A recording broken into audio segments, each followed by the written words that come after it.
Hi, my name's Steve. I'm a Unite the Union activist. I'm here today to celebrate the 100th anniversary of the general strike. I'm Joe Deviney, a member of the executive of Sheffield Trades Union Council. I'm a rank and file picket in the Sheffield and Birmingham bin strikes.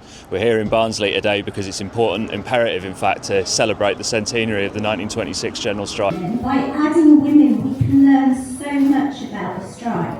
And one of the most important lessons that we can learn about the strike is solidarity. I'm Ed Mustill. I'm the author of Britain's Revolutionary Summer, a new history of the general strike of 1926. I'm here in sunny Barnsley where we're marking the centenary of the strike.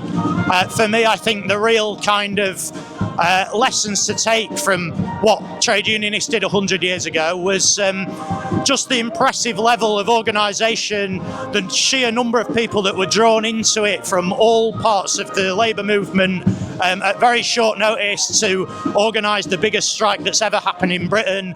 Hi, my name's Callum Cant. I'm the author of The Future in Our Past, a book on the general strike out with Verso now. I'm here in Barnsley with Unite, lots of members. We've had over 200 people here today talking about general strike, its history and what it means for us today.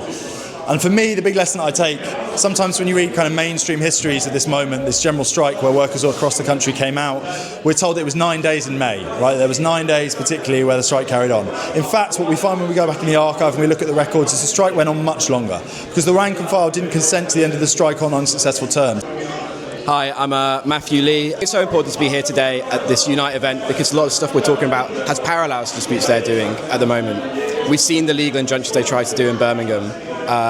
We've seen the way in which certain unions pull support from their members and leave them on their own. We've seen the way in which the employers try and divide workers through racism and through division.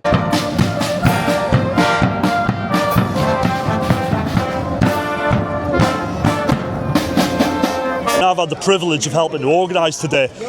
Look around, people feel that this is important stuff.